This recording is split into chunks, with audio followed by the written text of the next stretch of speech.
I heard from one teacher from a large school district, and she said the process students have helped our students, teachers, and parents see how our students are reasoning and thinking while they are completing their mathematics activities. Oh, Jesus. And I heard that quite a bit. Well, that's not the only one, you know, I mean, I've heard from a few other math teachers that are saying it's helping. I've gone through state after state after state. When I testify in front of the legislature, the usual process is initially in the beginning there where the fact that Sandy Stotsky and I are fighting and saying Common Core is really bad news. We were put at the end of all of the people that were testifying. So we got to listen to teacher after teacher after teacher saying how wonderful everything was. The trouble is that I've been in innumerable classes in various districts that asked me to come in and evaluate. And I have seen this so often. The teacher is all enthused because the kids are responding, because she's getting active responses from these kids. And I'm looking at what the responses really are and what they really imply. And what I'm seeing is such a totally different picture. The responses tend to indicate serious problems, but these problems are these difficulties are being incorporated into the list of things these kids are thinking of as true. And so, you know, I've seen this so often, and you know, and I wish that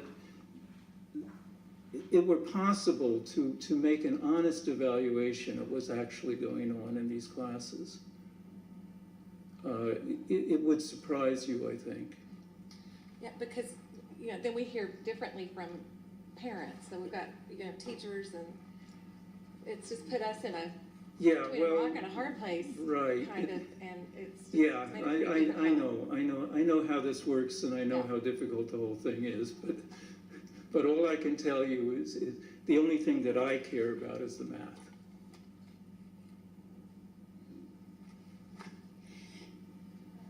Ms. Perez? Yes, Ms. Miller. Hold on, just Ms. Miller. Ms. Perez was first. Thank you, Madam Chair. I appreciate you coming and speaking with us, Dr. Milgram.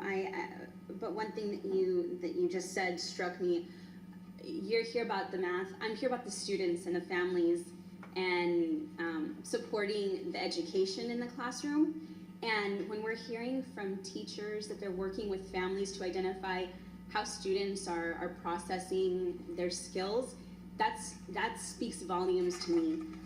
Because in order for our students to become mathematicians, in order for them to become engineers and architects, they need to understand math. And when we hear from educators that this is supporting that process, I'm listening to that, and that means the world. Yeah, well, what can I say? You know, if I say what I really should be saying, then I'm going to antagonize a lot of people, and so I prefer not to.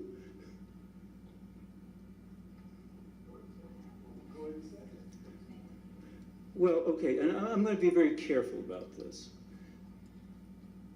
The big problem that I saw, and over innumerable classes that I've actually looked at in innumerable situations, let me give you one example. It was an expensive private school system in California, and I went into a class, and the class decided, you know, to do an example on division, to do an exercise on division, and the teacher gave them a division problem with small numbers and asked them to do it, form groups and do the problem. And one kid stood up and he said, "I've already done it, here's the answer, but I used the standard algorithm, is this okay?" And the teacher said, as the book instructed her to, she said, "It's fine if you can explain to me what was done with why the standard algorithm worked and what was done there. And the kid it was quite clear the kid had never thought in those terms, and so the kid started answering the teacher, and the kid was fumbling around a bit. And then all of a sudden the kid saw what was actually happening, and I could see that. And the kid begins to move right in the direction of what was really going on. And the teacher turns to him and says, "You don't understand, you have to do it the way everyone else is." So later on, when I was reporting on my experiences to the administration, I mentioned there was this one class with this one kid, and this kid needed special attention because he's really able. And then I started describing the kid, so they said, "Oh, him." They knew. But that's what you see. You see that kind of thing. You see a teacher who really doesn't understand what's actually going on with the mathematics, following the suggestions in the lesson plans, and doing something that is incredibly dangerous and hurtful. And it's, the frustration is not the teacher's fault. It is the fault of the conscious choice on the part of the education schools not to give these elementary school teachers any coursework requirement in actual content. Instead, they give them methods courses.